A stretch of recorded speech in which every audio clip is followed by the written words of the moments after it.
share अपनी thoughts on this. Nice.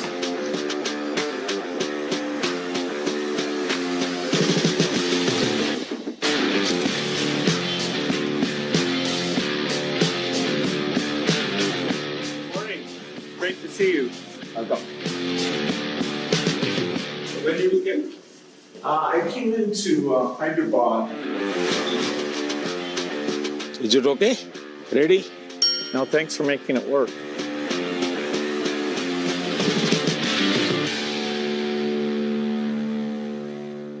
Bill, आपका स्वागत है और मुझे खुशी हुई। वैसे इस बार हमारे मिलने में शायद बहुत बड़ा गैप हो गया। G20 की पहले हमारी काफ़ी बातें हुई थी और आपने देखा होगा कि G20 एक प्रकार से काफ़ी दाएं बाएं चल रहा था। अब पूरी तरह उसका जिस हेतु से G20 का जन्म हुआ उस पर हम एक मेन स्ट्रीम में ले पाए हैं और शायद आप भी अनुभव करते होंगे।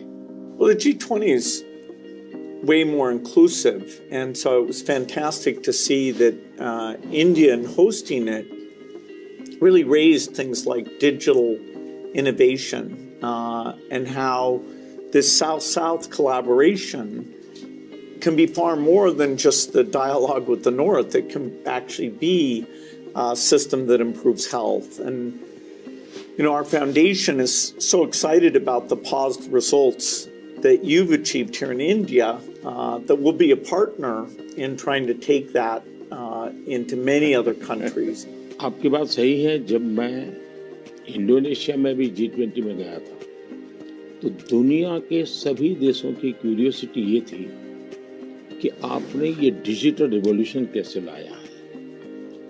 और तब मैं उनको समझाता था, एक तो मैंने इस टेक्नोलॉजी को डेमोक्रेटाइज कर दिया है कि किसी की मोनोपोली नहीं रहेगी, ये जनता का होगा, जनता के द्वारा होगा और जनता में जो भी उभरती हुई टैलेंट इसमें वैल्यू एडिशन करेगी वो करती चलेगी, ताकि कॉमन मैन को भी टेक्नोलॉजी पर विश्वास पैदा होना चाहिए। जैसे 10 डॉक्टर होते हैं, सब MBBS होते हैं, लेकिन एक डॉक्टर के पास ज़्यादा लोग जाते हैं क्योंकि उसका भरोसा बन गया है।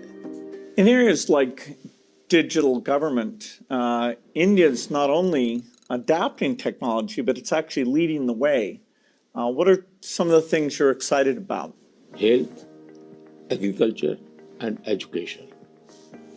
मैंने जो आरोग्य मंदिर बना है, 2 लाख आरोग्य मंदिर, आयुष्मान आरोग्य मंदिर विलेजेस में, ये जो मेरे हेल्थ सेंटर है उनको मैं डायरेक्टली मॉडर्न टेक्नोलॉजी से बेस्ट हॉस्पिटल के साथ उनको जोड़ देता हूँ। पहले शुरू में उनको लगता था कि डॉक्टर तो है नहीं, मुझे देखे बिना कैसे बताता है, लेकिन बाद में उनको समझ आया कि टेक्नोलॉजिकल इंस्ट्रूमेंट और सैकड़ों किलोमीटर दूर बैठा हुआ डॉक्टर भी उनको सही डायग्नोसिस कर रहा है, सही एडवाइस कर रहा है।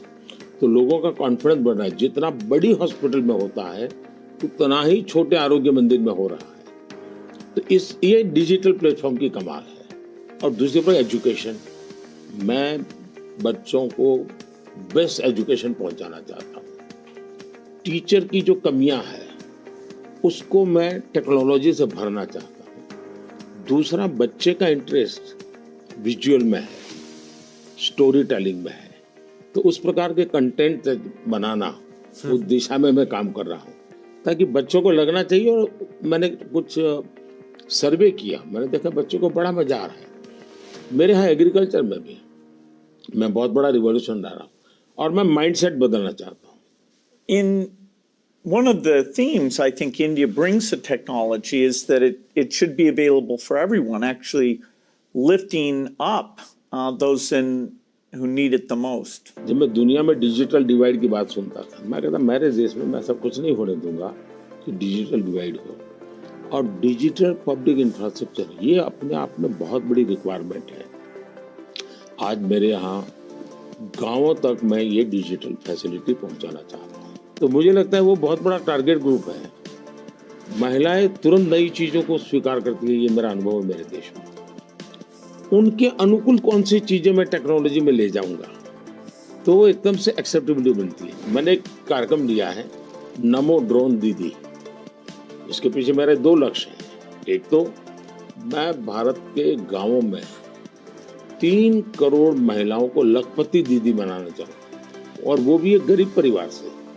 तो मैं एक साइकोलॉजिकल चेंज करना चाहता हूँ। ये छोटी छोटी चीजें नहीं, बड़ी चीजें करनी है। दूसरा, गांव में महिलाएं मतलब यही काम करेगी, भैंस को चराएगी, गाय को चराएगी, दूध दोहेगी, नहीं। मैं उसके हाथ में टेक्नोलॉजी देना चाहता हूँ। मैं साइकोलॉजिकल चेंज लाना चाहता हूँ। गांव के सब लोगों को लगना चाहिए कि ये हमारे गांव को बदल रही है। एग्रीकल्चर को मैं आधुनिक बनाना, वैज्ञानिक बनाना, ये जरूरत मैं देखता हूँ। और उसी लिए मैंने ड्रोन दीदी का, और बहुत सक्सेसफुल चला। मैं ड्रोन दीदी से इन दिनों बातें करता हूँ, उनको इतनी खुशी है। वो कहते हैं हमको साइकिल चलाना नहीं आता था, आज हम पायलट बन गए, हम ड्रोन चला रहे हैं। सोचने का तरीका बदल गया है।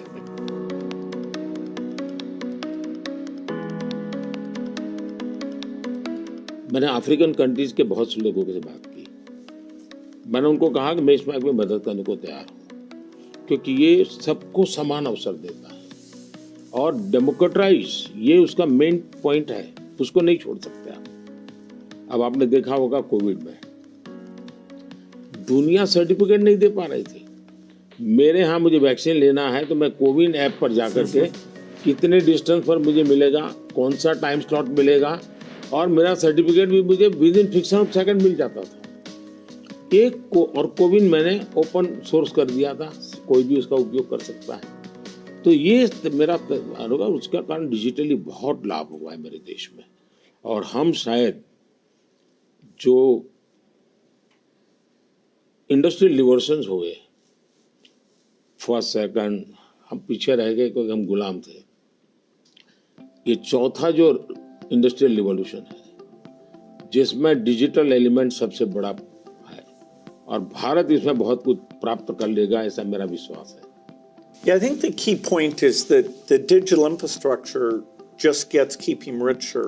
You know, a lot of people know about the identity system and the digital payment systems, and that the government, by taking virtually all the government payment programs now and digitizing those, that alone saved a lot of money, and it created access on a more equal basis.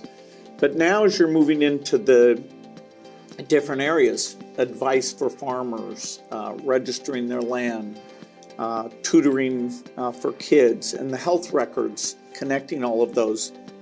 That's kind of a second phase. And we're just at the beginning now of the third phase, where these advances in artificial intelligence will come on top of that and make the value even better. आपने सही कहा, AI का महत्व बहुत है। और मैं तो कभी कभी मजाक में कहता हूँ, हमारे देश में माँ को आई बोलते हैं, माता को बहुत से राज्यों में भाषा बोलते हैं आई। अब मैं कहता हूँ हमारे यहाँ बच्चा पैदा होता है तो आई भी बोलता है, AI भी बोलता है। वो इतना एडवांस हो गया है। अब देखिए मैं कैसे उपयोग करता हूँ, मैं आपको बताऊँ, जिसको देखकर आपको भी खुशी होगी कि कॉमन मैन कैसे AI का उपयोग कर सकता है। जैसे मैंने G20 में AI का बहुत उपयोग किया। मेरे पूरे G20 का परिसर था, उसमें पूरा का पूरा AI का उपयोग करके सारे इंटरप्रेटर्स की व्यवस्था मैंने AI से की। मैंने मेरे सभी ड्राइवर्स को मोबाइल फ़ोन पर ऐप डाउनलोड करवा दिया, उसके साथ बैठे हुए गेस्ट उनको करवा दिया। मान लीजिए वो फ्रेंच भाषा जानते हैं तो ड्राइवर के पास ऐप में फ्रेंच की व्यवस्था थी, वो ड्राइवर के साथ फ्रेंच में बोलते थे, ड्राइवर अपनी लैंग्वेज में सुनता था, ड्राइवर अपनी लैंग्वेज में जवाब देता था। यानी ड्राइवर के साथ कम्युनिकेशन किसी भी लैंग्वेज में वो कर सकते थे। मैंने अभी एक प्रयोग किया, मैं काशी तमिल संगम में कार्यक्रम करता हूँ, तो काशी में तमिलनाडु के लोग आए हुए थे, तमिल भाषा मैं बोल नहीं सकता हूँ, तो मैंने AI का उपयोग किया। मैं हिंदी में बोला और सबने मेरा भाषण तमिल में सुना AI के द्वारा। उसी I am using my NaMo app, और मैं AI का बड़ा उपयोग करता हूँ और मेरे लिए पूरे देश में बहुत काम आता है। ये मेरा फोटो बूथ है। अब आप सेल्फी ले लीजिए इस पर, टेक द सेल्फी।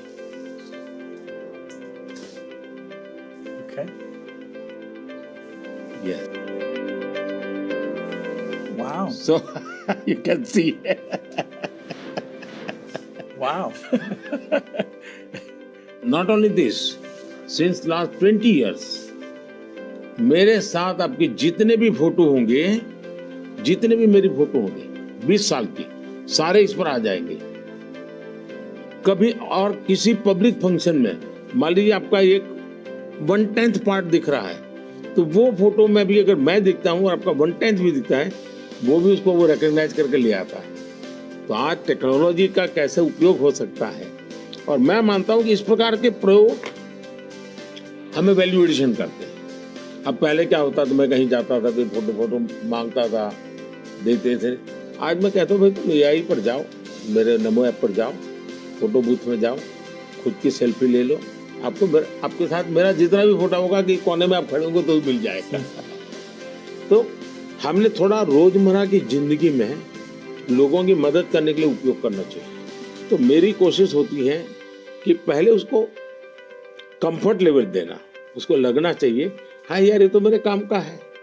जब काम में होता है तो फिर उसको इनोवेशन करता है, वो नई चीजें जोड़ देता है। I'd love to hear your view on how India sees AI.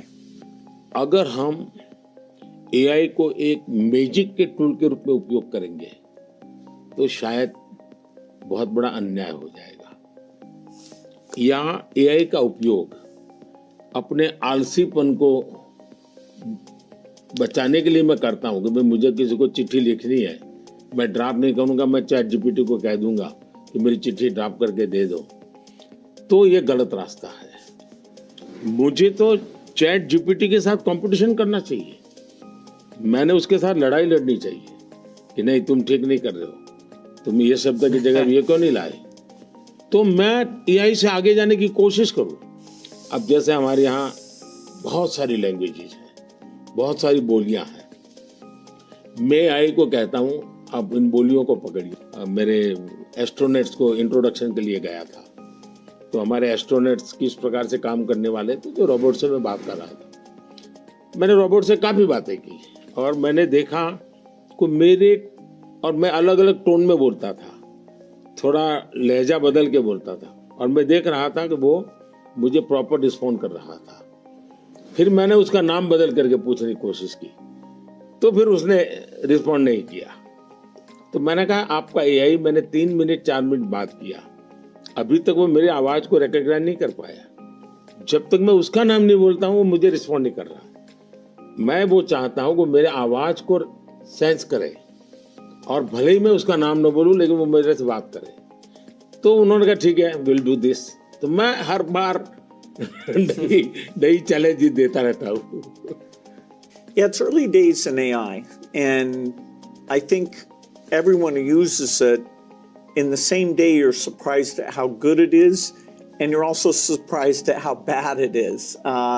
It'll do things you think are hard, and then it'll fail to do some things you think are easy.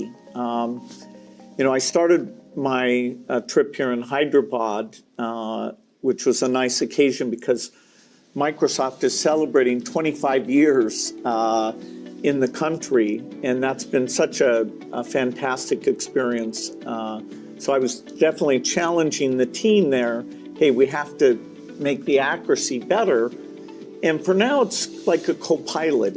It helps suggest things, but the final decision about medicine or the letter you want to write, the final decision, we still have to review that, even though it may make us a bit more creative and a bit more productive.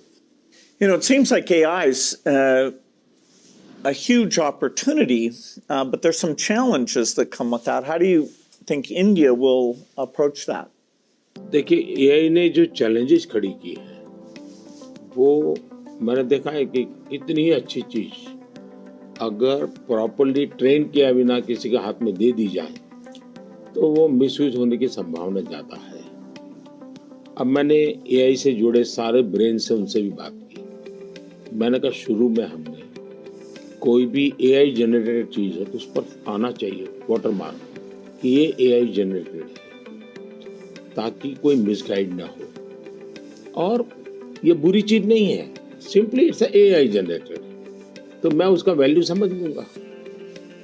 Deep fake Bharat जैसे democratic countries में और इतनी विशाल country में कोई एक deep fake में कुछ भी चीज डाल दे, जैसे मेरे ही वॉइस में कुछ ऐसी गंदी चीज डाल दे, तो शुरू में तो लोग मान जाएंगे, तो बहुत बड़ी आग लग जाएगी। तो ये जरूरी है कि डीप फेक AI जनरेटेड और ये सोर्स है, ये आज शुरू के दिनों में, आगे चल करके क्या होगा जरूरत नहीं पड़ेगी शायद, लेकिन ये हमने कुछ डूज एंड डोंट्स उस पर सीरियसली सोचना पड़ेगा। उसी प्रकार से मैं AI से पहले काम वो लूं जिसकी मेरी महारत हो और मैं थक गया हूं, सो जाऊं, वो कर लेगा, तो वो ठीक नहीं है। जैसे हम कह देते हैं कि भाई तुम 5 बजे उसको फोन लगा देना, तो AI कर देगा, या मैं कह दूंगा कि मेरा वो गाना मुझे सुना दो, तो वो कर देगा। तो मुझे पता होना चाहिए ना कि भाई मुझे इस समय किस गाने को सुनने की जरूरत है, मेरे लिए क्या रिक्वायरमेंट है। अगर मैं ये ना करता, मेरे टूल का ही उपयोग करने के लिए खेल खेलता रहूं, तो शायद मैं वैल्यूएशन नहीं कर पाऊंगा, टाइम पास कर लूंगा। In the AI world, data is so important, and yet, people have concerns, privacy concerns. How do we strike the balance there? Data एक बहुत बड़ा इश्यू बना हुआ है, हमने उसकी सिक्योरिटी भी देखनी चाहिए। भारत में कानूनी व्यवस्था तो की है, लेकिन लोगों को भी अवेयर करना पड़ेगा। अब जैसे मैंने आज हमारे देश में यूनिवर्सिटीज वगैरह सारे सर्टिफिकेट क्लाउड में रखवा देता हूँ, ताकि खर्चा भी बचता है और जो भी रिक्वायरमेंट मिल जाती है। मेरे यहाँ कंप्लायंसेस की ज़रूरत होती थी, मेरे सारे कंप्लायंसेस की कोई ज़रूरत नहीं है, आप अपना डेटा एक क्लाउड पर डाल दीजिए, मुझे आपका आइडेंटिटी दीजिए, मुझे जो ज़रूरत है मैं उसमें से ले लूँगा। तो मैं नागरिकों का ईज ऑफ लिविंग के लिए टेक्नोलॉजी का बहुत उपयोग कर रहा हूँ। दिनों सर्विसेज के लिए पहले करता था, अब मैं ईज ऑफ लिविंग के लिए कर रहा हूँ। Yeah, data is definitely, it's going to be very exciting that we'll be able to preserve privacy and still learn a lot from the data.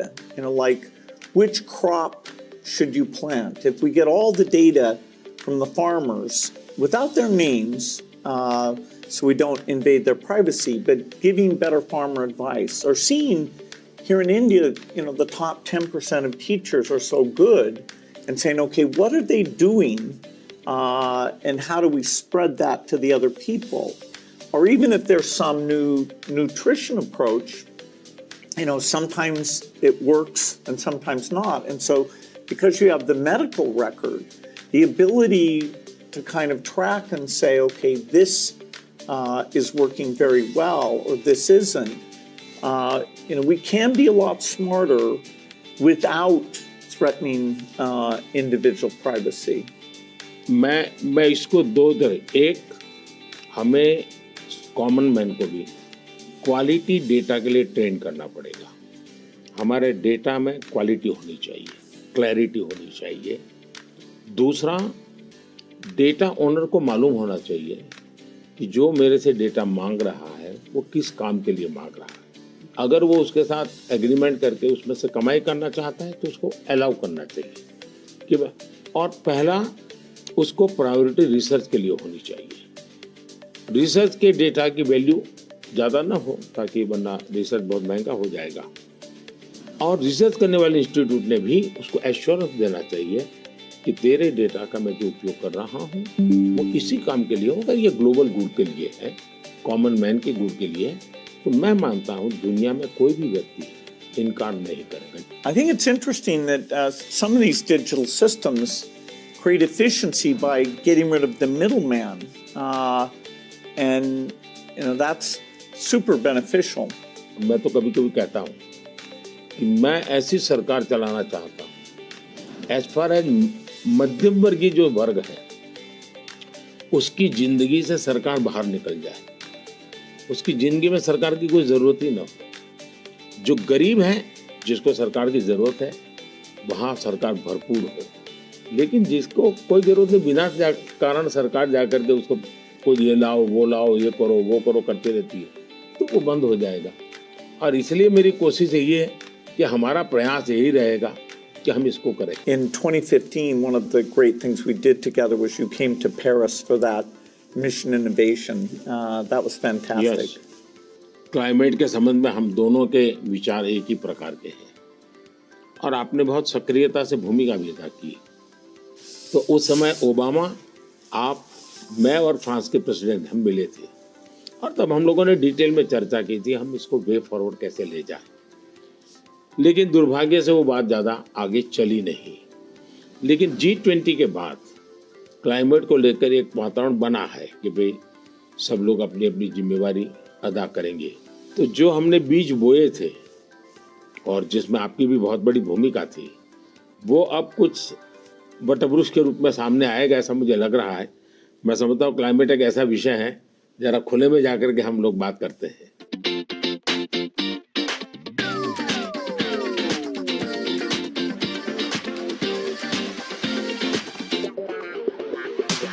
If you're ever coming to the United States, I'd love to have you come to Seattle. I'll be happy to come. No, fantastic. Come over here. Yeah. Is it okay? Huh? हाँ।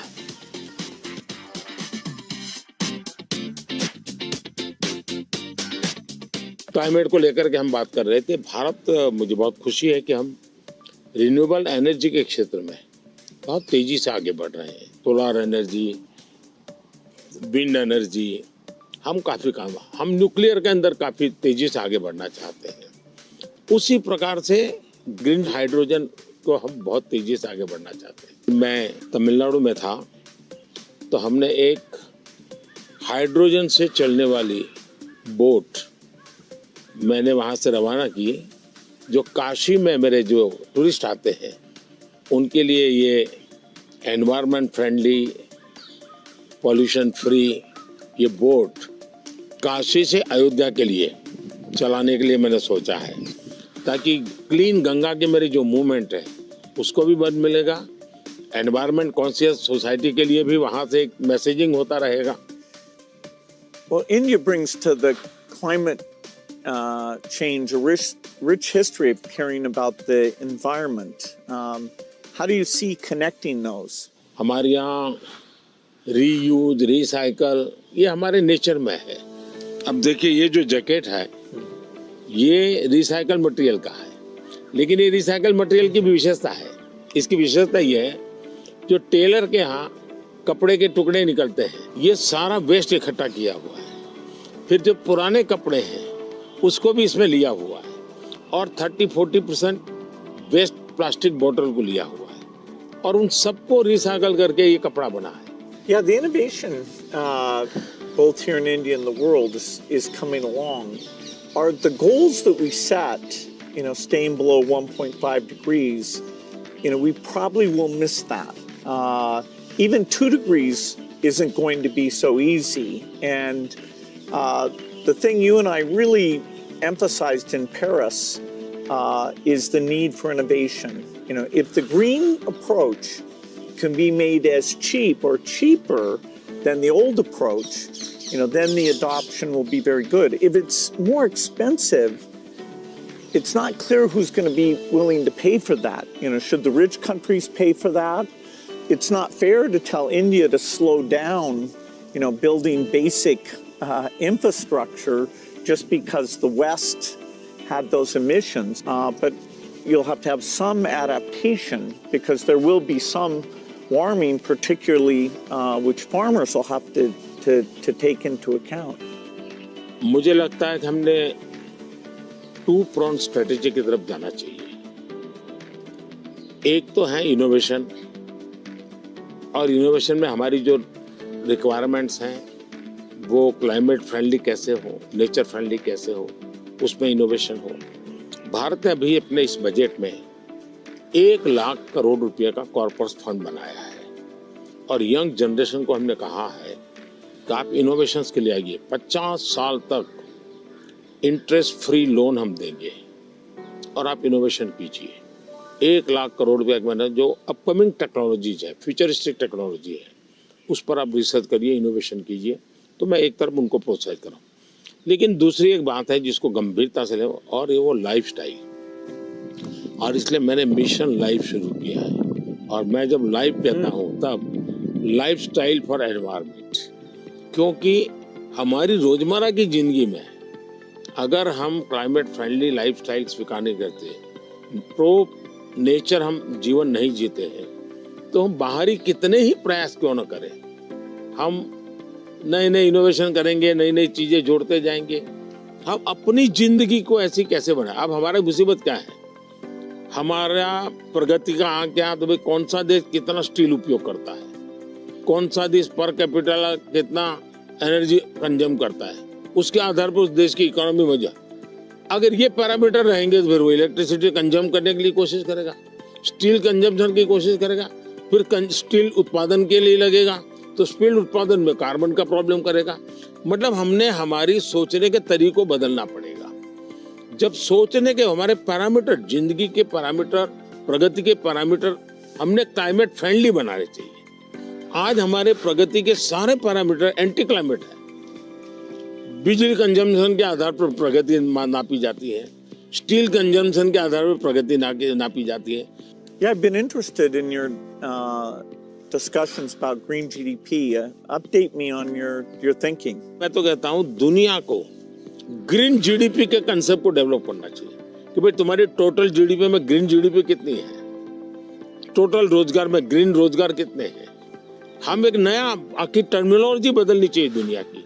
तो मैं समझता हूँ कि समस्या का समाधान हो सकता है, लेकिन अगर मैं कहूँगा मैं तो जितना उपयोग करता हूँ करूँगा, मैं तो इतनी बिजली उपयोग करूँगा, मैं इतना पानी बर्बाद करूँगा, मैं ये करूँगा। Now, getting consumers involved in this, where they prefer the product that's the clean product when they're buying a car, when they're buying any product, and changing their food consumption. Even if they don't go all the way to be a vegetarian, they can eat less beef and more chicken, or less chicken and more fish. They can moderate quite a bit, and we know that also has some health benefit as well. Not only that, मैं तो कहता हूँ vegetarian में भी सोचने की improvement जरूरी है। वेजिटेरियन में जैसे मिलेट, मैं यूएन के साथ मिलकर के मिलेट ईयर मनाया।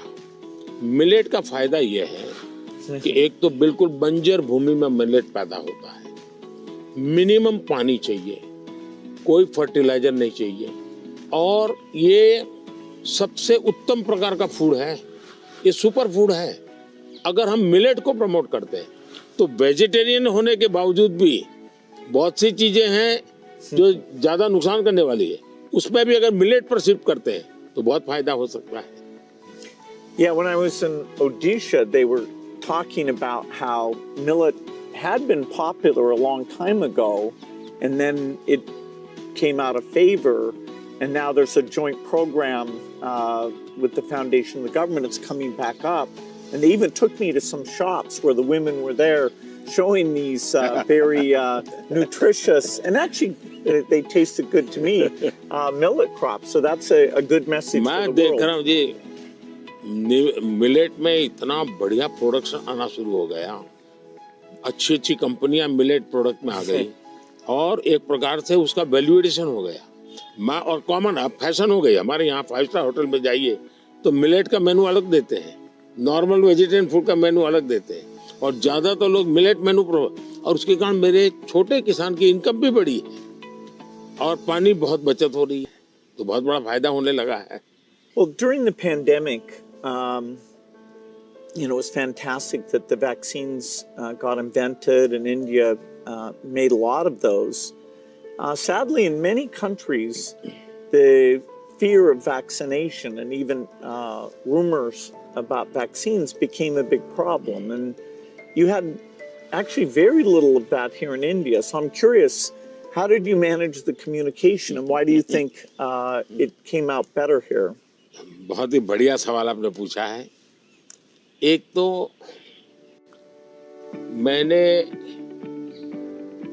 वायरस के खिलाफ ये लड़ाई जो है, ये हम सबकी है, ये लोगों को प्रशिक्षित करने पर बल दिया। ये वायरस वर्सेस गवर्नमेंट नहीं है, ये लाइफ वर्सेस वायरस की लड़ाई है। ये पहली मेरी फिलॉसफी थी। दूसरा, मैं डे 1 से कम्युनिकेट करने लगा सबसे डायरेक्ट मेरे देश के लोगों से बात। मैं खुद सारे प्रोटोकॉल पब्लिकली फॉलो करने लगा। सब चीजें पब्लिकली मैं उदाहरण के रूप में जाने लगा लोगों के सामने। फिर मैंने कहा भाई ताली बजाओ, थाली बजाओ, दिया जलाओ। हमारे देश में इसकी बड़ी मजाक करने के प्रयास हुआ, लेकिन मुझे लोगों को विश्वास में लेना था कि भाई हमें ये लड़ाई साथ लड़नी है। जब ये विश्वास बन गया कि हमें अपनी जिंदगी बचानी है और औरों की जिंदगी बचे इसमें मदद करनी है, तो एक प्रकार से मास मूवमेंट बन गया। और उसके कारण मुझे बाद में जो भी चीज कहता था देशवासियों को, वो मुझे मदद करते। फिर मुझे क्वेश्चन नहीं करते थे कि मास्क लगाना चाहिए कि नहीं लगाना चाहिए, उनको लगता था। और लोग भी एक दूसरे को कहते थे मास्क लगाओ। तो ये जन आंदोलन बन गया। एंड डेमोक्रेटिक वे में डंडे से काम नहीं होता है। आप लोगों को एजुकेट कीजिए, उनको कन्विंस कीजिए और उनको साथ लेकर के चलिए। ये मेरा बहुत बड़ा अभियान रहा और उसके कारण मुझे वैक्सीन में बहुत बड़ी सभा, किसी ने मुझे रोका नहीं। आर्थिक रूप से मुझे बहुत बड़ा बोझ आया क्योंकि मुझे वैक्सीन बनाने में रिसर्च करनी थी। फिर विश्वास दिलाना था कि यही वैक्सीन चलेगी, तो मैं खुद सबसे पहले वैक्सीन लेने लगा। और मेरी 95 एज की मेरी माँ थी उस समय। मेरी माँ ने भी पब्लिकली वैक्सीन लिया, तो मैंने उदाहरण करके दिखाया, तो लोगों को भरोसा पड़ा कि भाई ये जिंदगी बचा सकती है। आने वाले दिनों में मैं सर्वाइकल कैंसर को लेकर के, खास करके बच्चियों के लेकर, मैं भारत में इस बार बजट में हमारी जो साइंटिस्ट हैं उनको बजट देना चाहता हूँ। और मैं उनको कहना चाहता हूँ इसमें भी आप लोकल रिसर्च कीजिए, वैक्सीन बनाइए और बहुत ही कम पैसों में मैं मेरे देश की सभी बच्चियों का वैक्सीनेशन करूँ और किसी भी बच्ची को कैंसर की संभावना ही न रहे वो स्थिति पैदा करूँ। उस दिशा में इन दिनों मैं काम कर रहा हूँ। जब मेरी नई सरकार बनेगी तो मैं सबसे पहले उस दिशा में काफ़ी पैसे रिसर्च में लगाना चाहता हूँ ताकि मेरी बच्चियों की जिंदगी बचे। मैं एक इंटरेस्टिंग बात बताना चाहता हूँ। सरदार वल्लभ भाई पटेल 1930 के आसपास अहमदाबाद म्युनिसिपल कॉरपोरेशन, उस समय नगर पालिका होती थी, उसके मेयर थे। और उस समय एक एपिडेमिक की स्थिति पैदा हुई, वैक्सीनेशन करवाना था। कुछ लोगों ने रिलीजियस कारणों से उस समय वैक्सीन लेने से मना कर दिया, रेजिस्ट किया। तो सरदार वल्लभ भाई पटेल ने बड़ा कड़ाई की और कंपल्सन किया कि भाई मुझे सारे की जिंदगी बचानी है। यानी ये रेजिस्टेंस दुनिया के हर देश में सदियों से चला आया रहा, लेकिन अगर उसको ओपन अप करके हम करें तो शायद ठीक हो जाता है। तो मैंने सुना है कि आप गुजरात स्टैच्यू ऑफ यूनिटी पर जा रहे हैं, आपने शायद उसके विषय में कुछ पढ़ा होगा, आपने जाने का कार्यक्रम बनाया है तो। No, I'm very much looking forward to that. I understand it's quite grand, much bigger than the Statue of Liberty. So that'll be fun to see. And also to meet some of the women's groups there and hear how they've gotten involved in tourism or how they see all the work that they do. इसकी बड़ी interesting story है, background information मैं आपको देना चाहूँगा। सरदार वल्लभ भाई पटेल की विशेषता ये रही थी, भारत को एक करने में उन्होंने बहुत बड़ी भूमिका निभाई थी, यूनिटी में बहुत बड़ा रोल किया। तो मैं जब गुजरात का मुख्यमंत्री था, मैंने एक मास मूवमेंट शुरू की। मैंने लोगों को अपील की कि हर गांव से मुझे खेत में जो उपयोग किया है औजार, उसका लोहे का टुकड़ा चाहिए। हर गांव से एक लोहे का टुकड़ा चाहिए, और वो चाहिए क्या, जिसका कभी न कभी खेत में औजार उपयोग किया है। तो हिंदुस्तान के 6 लाख गांवों से मैंने किसानों से लोहे का टुकड़ा इकट्ठा किया, उसको मेल्ट किया और उसका मैंने स्टैच्यू में उपयोग किया है। दूसरा, मैं हर गांव से मिट्टी लाया, उस मिट्टी का मैंने एक यूनिटी वॉल बनाया है। तो हिंदुस्तान के 6 लाख गांवों की मिट्टी उसमें है, और मेरा उसके पीछे स्पिरिट है यूनिटी का। हमने इतने बड़े देश की विविधताओं के बीच में एकता कैसे बनानी, उसके लिए मैंने स्टैच्यू बनाया। और स्टैच्यू ऑफ लिबर्टी से ये डबल साइज का है, ये दुनिया का सबसे बड़ा स्टैच्यू, ऊंचा स्टैच्यू, और कम से कम समय में बनाया।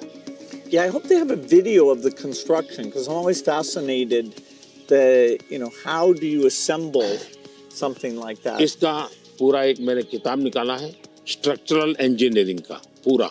Okay. फिर फाउंडेशन स्टोन से लेकर के अब तक टेक्नोलॉजिकल इम्प्रूवमेंट कैसा हुआ उसका डिटेल स्टोरी है, वीडियोग्राफी भी है और बुक फॉर्म में भी है। वो मैं अपनी टीम को बताऊंगा, वो आपको मिले, क्योंकि ये सच में, और मैंने सभी इंजीनियरिंग स्टूडेंट को वहाँ स्पेशली ले जाता था कि वो ये स्ट्रक्चरल इंजीनियरिंग का स्टडी करें कि इतना बड़ा काम कैसे हो रहा है, और वो बहुत ही उनका इंटरेस्टिंग था वो। अभी मैंने गुजरात में हिंदुस्तान का सबसे बड़ा सी केबल ब्रिज का उद्घाटन किया, हिंदुस्तान का सबसे बड़ा। तो मैंने इंजीनियरिंग स्टूडेंट को कहा तो वहाँ जाइए, उसका स्ट्रक्चरल इंजीनियरिंग का स्टडी कीजिए, क्योंकि मैं ये हमेशा इन चीज़ों में चाहता हूँ कि चीज़ें बना करके छोड़नी नहीं है, मैं उसमें इंस्टीट्यूशनलाइज करना चाहता हूँ, नई पीढ़ी को तैयार करना चाहता हूँ। So over our careers, technology's gotten so much better. I'm just curious in terms of your journey of using, PCs or phones or different types of software. Was there something that really drew you in, or what's that been like? एक तो मुझे पागलपन है technology का, खुद expert नहीं हूँ, मेरी क्यूरियोसिटी रहती है, बालक की जैसे रहती है वैसी रहती है। मुझे बहुत याद है, बहुत पहले मेरे पास एक गैजेट था, हाथ में रखने वाली छोटी सी डायरी थी, अच्छी थी लेकिन थोड़ा वेट था। मैं बहुत साल पहले यूएसए गया था, तो जब यूएसए गया तो मैं बड़े मॉल में जाता था, लेकिन मैं टेक्नोलॉजी वाली दुकान पे जल्दी जाता था। तो मैंने उनको कहा भाई ये इसका लेटेस्ट वर्जन कोई है क्या? तो वो देखता रह गया ये क्या है, बोले अभी तो हमारे देश में ये आया नहीं है, तो ये भी तो अभी आया नहीं, तो अगला वर्जन कहाँ से आएगा? तो मैं इतना एडवांस चीज़ों को ढूंढता रहता था, देखता रहता था, लेकिन मैं टेक्नोलॉजी का गुलाम नहीं हुआ, मैं किसी से बंधा नहीं हूँ। मैं पानी के प्रवाह की तरह नई चीज़ों को खोजता रहता हूँ, ढूंढता रहता हूँ, और कहीं पर मुझे सुनता हूँ तो मैं ले आता हूँ। और शायद मुझे जल्दी से करने का भी शौक है, उसको मैं जल्दी से जल्दी कैसे लाऊं, जल्दी कैसे करूं। जैसे एआई दुनिया के चर्चा करने लगी तो मैं एआई के पीछे मैं क्या कर सकता हूं। दूसरा, मेरा ध्यान किसी चीज को देखता हूं, उसका मल्टीपल यूटिलिटी क्या होती है, तो मेरी सब फैकल्टी उस पर काम करना शुरू कर देती है। मैं कोई चीज देखता हूँ तुरंत मेरे नहीं, ये नहीं, ऐसा करो ऐसा करो ऐसा करो। तो ये शायद मेरा गॉड गिफ्टेड मेरा नेचर है। जो मैं समझता हूँ हमारे जो दर्शक हैं उनको शायद कुछ ऐसी चीजें हैं सुनना बहुत अच्छा लगेगा। आपकी जिंदगी के विषय में जो सुना है कि भाई गैरेज में आपने जिंदगी की शुरुआत की और वहां से यहाँ पहुंचे, उस जन्म में सबसे संतोषजनक पल कौन सा आया होगा? I'm so lucky. I was born at a time when the chip miracle happened. I got a very good education. I have kind of an optimistic view, so dropping out of school to take risk didn't seem that dangerous to me. I have to say, though, the most exciting thing is when you see people using the technology. When you go into a classroom and you see people using it. In a certain sense, I always wanted software for my own curiosity, and that I could take courses online and all that, and to see that other people, not only does it work for them, but it's kind of empowering them. That's been very gratifying. We still have a lot of limitations, but in that event with all the Microsoft India employees, it was kind of a milestone to see, okay, what had been a dream now was a group of brilliant people taking it to the next level. कौन सी किताब होगी जिसने आपको बहुत प्रभावित किया होगा?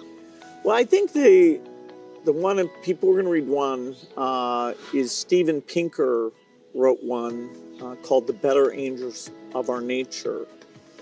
If you learn about the world, you see all the shortcomings. Children are still dying. And it can actually, the more you learn, it can seem very bleak.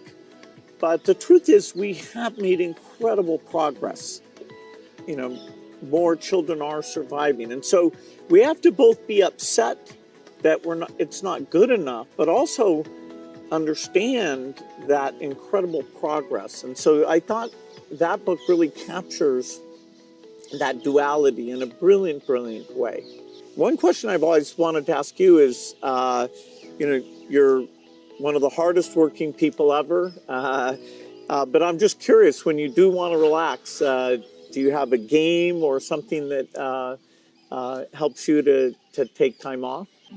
मेरे यहाँ रिलैक्सेशन ऑटो पायलट है और वो मेरे जिंदगी को मिली हुई एक स्पिरिचुअल प्रसादी है मेरे गुरुजनों से, जो मुझे बहुत बड़ी ऊर्जा देती है। काम ज्यादा कर सकता हूँ, करता हूँ, वो मेरा कोई फिजिकल एनर्जी के कारण है ऐसा मुझे नहीं लगता है, मेरे कमिटमेंट के कारण है। मेरे मन में हमेशा एक इमोशनल अटैचमेंट है कि जो मिशन मेरे सामने है मैं उसको जीता हूँ, मैं मिशन के लिए जुड़ जाता हूँ, जो इसलिए मुझे और कुछ दिखता नहीं है। तो एक तो ये वो कारण है। दूसरा, मेरा शरीर का ट्रेनिंग ऐसा हो गया, I can say body training. जैसे मेरी बहुत कम नींद है, मैं लेट नाइट तक काम कर सकता हूँ, मैं आज भी बहुत जल्दी उठ जाता हूँ और मैं हमेशा फ्रेश रहता हूँ। और ये कारण था मेरा, जब एक कालखंड था जब मेरा हिमालयन लाइफ था, तो उसमें एक हमारी परंपरा रहती थी, जो संन्यास्त परंपरा में ब्रह्म मुहूर्त में स्नान करना, तो करीब वो 3:20 3:40 के बीच में होता है सुबह मॉर्निंग में। तो मैं उन चीजों से बड़ा आदी बना हुआ था, तो मेरा बॉडी एक प्रकार से ट्रेन हो चुका है और इसलिए मुझे रिलैक्स करने के लिए कुछ एक्स्ट्रा किसी चीज की जरूरत नहीं पड़ती। और उसके कारण एक कमी भी है कि मैं कोई एक्स्ट्रा एक्टिविटी जानता भी नहीं हूँ, क्योंकि मैं इसी में लगा रहता हूँ, अपने काम में नया नया करता रहता हूँ। तो ये एक अच्छाई भी है, कमी भी है। Well, we've had fantastic partnership working together, and I see many opportunities to do even more. So look forward to talking again, whether it's the next time I'm here or hopefully I'll see you in Seattle sometime. मुझे बहुत अच्छा लगा और कई विषयों पर ऐसे गप्पे मारने का मौका मिला। वैसे भी जब भी मैं आपके साथ मिला हूँ, मैंने आपका काफी समय भी लिया है हमेशा, क्योंकि आप पूरी दुनिया घूमते हैं, आपके मन में गरीबों के लिए कुछ करना, न्यूट्रिशन में कुछ करना, एजुकेशन में कुछ करना, हेल्थ में करना, ये मैंने फील किया है कि आप मन से कमिटेड हैं। तो मुझे हमेशा लगता है कि आपके पास नए विचार होते हैं, नए, और आज भी आप नए विचारों के लिए उत्साहित होते हैं। आप आराम से जिंदगी गुजारना नहीं चाहते, तो इसलिए मुझे हमेशा आपके साथ बात करना अच्छा लगा है और मुझे हमेशा कुछ न कुछ जानने को मिला है, सीखने को मिला है। और मैं सोच भी नहीं सकता हूँ कि आपका राजनीति से कोई लेना देना नहीं है। मैं पूरी तरह राजनीति में डूबा हुआ व्यक्ति हूँ, लेकिन हमारे बीच में ऐसी वेवलेंथ है कि हम दोनों अगर साल में 4-6 बार नहीं मिलते तो कभी महसूस होती है। लेकिन आज आए, आप समय निकाला, मुझे बहुत अच्छा लगा। मैं आपका बहुत आभारी हूँ। Thank you. Thank you. Sir. Thank sir. Thank you. Thank you.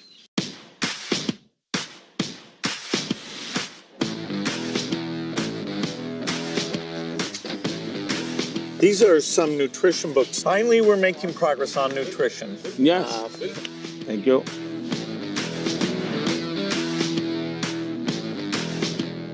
Tamil Nadu में टूटीकोटी, वहाँ पर ये मोती बनाते हैं और एक प्रकार से पर्ल सिटी के रूप में जाना जाता है। बहुत बड़ा काम वहाँ के फिशरमैन करते हैं। मैं गया था, मैंने सोचा आज आपको ये दिखाऊंगा भी और आपके लिए ले जाऊंगा। Very generous. Thanks so much. Bharat में वैसे टेराकोटा एक बहुत पुरानी परंपरा है, लेकिन ये तमिलनाडु का आर्ट है। ये बहुत पॉपुलर होता है, मंदिरों में रहता है, घरों में भी रहता है, पूजा के लिए भी इसी प्रकार की विशेष चीज़ें बनाते हैं वहाँ। ये हैं पश्मीना स्क्राफ्ट है और ये हमारे यहाँ बहुत ही पॉपुलर है कश्मीर में। ये केसर है, ये भी कश्मीर का है। सारा किसानों का ये पूरा वैल्यू एडिशन होता है और बहुत ग्लोबली एक्सपोर्ट होता है। ये हमारे यहाँ वोकल फॉर लोकल मेरा एक मूवमेंट चल रहा है और दूसरा मेरा 1 डिस्ट्रिक्ट 1 प्रोडक्ट को मैं बहुत प्रमोट कर रहा हूँ। मैं कहीं भी विदेश जाता हूँ, मेहमानों को कुछ देना है तो किसी डिस्ट्रिक्ट के लेकर जाओ, उस डिस्ट्रिक्ट के लोग प्राउड फील करते हैं। ये दार्जिलिंग चाय है, ये नीलगिरी चाय और मैंने देखा आपने चाय पे चर्चा की That was fun. Yeah. और ये सारी वन डिस्ट्रिक्ट वन प्रोडक्ट में बहुत ही पॉपुलर हो रहा है आजकल। तो मैं चाहूँगा ये सब आपको मेरी यादें आपके साथ रहें। Yes, you're very generous. I look forward to that. It'll remind me of Thank you. our time together. Thank you. Thank you.